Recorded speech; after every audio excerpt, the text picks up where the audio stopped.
In the vast, blue expanse of the Pacific Ocean, thousands of miles from any major continent, lies a place that seems to belong more to legend than to reality.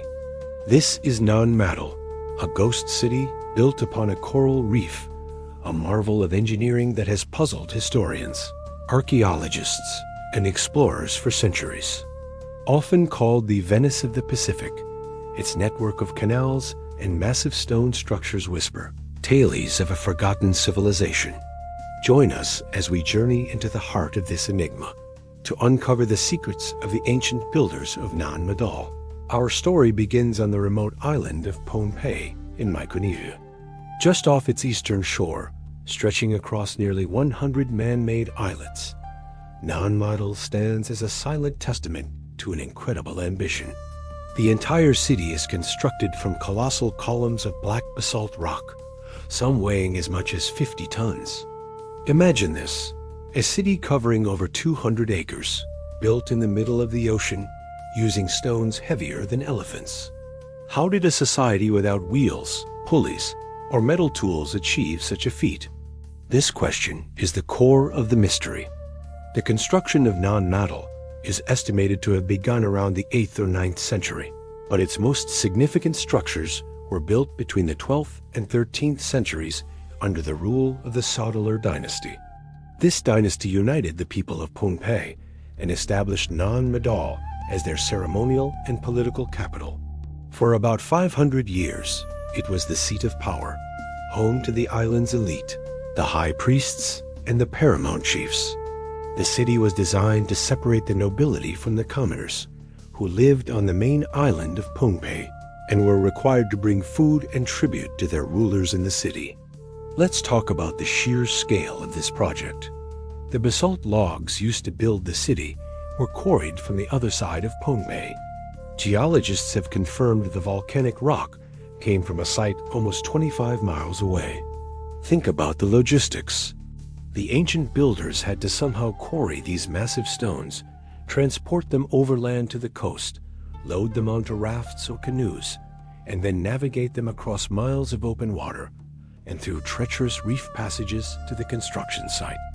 Once there, they had to lift these multi-ton columns, some up to 25 feet long, and stack them in a crisscross pattern to build walls up to 50 feet high. All of this was accomplished without mortar, relying solely on gravity and precision placement to hold everything together. The total weight of the black rock used in the construction is estimated to be around 750,000 metric tons. To put that in perspective, that's more than twice the weight of the Empire State Building's steel frame. So, how did they do it? This is where fact begins to blur with folklore. The local Pohnpeian legends offer a fantastical explanation. They speak of twin sorcerers, Alisipa and Alasiba, who arrived from a mythical land to the west. Using their immense magical powers, they sought a place to build an altar to their god of agriculture. After several failed attempts around the island, they finally settled on the reef. The legend says they commanded the massive stones to fly through the air, levitating them from the quarry and assembling them into the city of Nan Madol. Olisipa eventually died, but Olasipa became the first Saudalar, the ruler of this new kingdom, and his dynasty continued for generations. While the idea of flying stones is captivating, modern science seeks a more grounded explanation. Archaeologists have proposed several theories. One popular idea is that the builders used a clever system of rafts and levers. They might have floated the giant basalt logs on large wooden rafts at high tide, maneuvering them into place along the canals. As the tide went out, the stones would settle into their positions. To lift them higher, they could have built earthen or wooden ramps. It's a plausible theory, but it doesn't fully account for the immense effort and precision required to stack these stones so perfectly. The sheer manpower needed would have been staggering for the island's estimated population of less than 30,000 people. Another theory suggests the use of acoustic levitation. This fringe idea proposes that the ancient builders understood the principles of sound and frequency and used them to manipulate heavy objects. Proponents of this theory point to other ancient sites around the world, like the pyramids of Egypt or Stonehenge, where similar questions about heavy lifting have been raised. Could ancient civilizations have possessed a form of lost technology or a deep understanding of physics that we have since forgotten? While there's no direct evidence to support this, the flawless construction at Nan Madol keeps the possibility alive in the minds of many. The city itself was a complex of specialized islets. There were royal residences, administrative centers, tombs, and temples. The most impressive structure is the royal mortuary of Nan Madol. Its outer walls are 25 feet high, and it served as the final resting place for the Sorcerer kings. Inside this formidable fortress, archaeologists have found remains and valuable artifacts, giving us a glimpse into the funerary practices of this elite class. Other islets were used for canoe building, food preparation, and the production of coconut oil, which was a sacred ritual substance. The canals, flushed by the daily tides, weren't just for transportation. They were a vital part of the city's design, creating a sense of separation and grandeur. Life in Nan Madol was strictly hierarchical. The Sorcerer rulers were seen as demigods, and their power was absolute.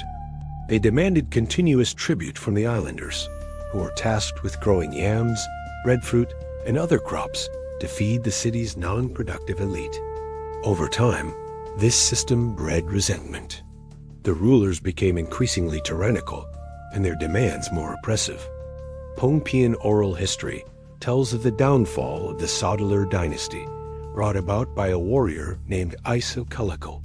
Isokalical, another semi-mythical figure, is said to have invaded Pohnpei from the island of Khosrae. He gathered the disgruntled local clans and led a rebellion against the last Sorcerer king.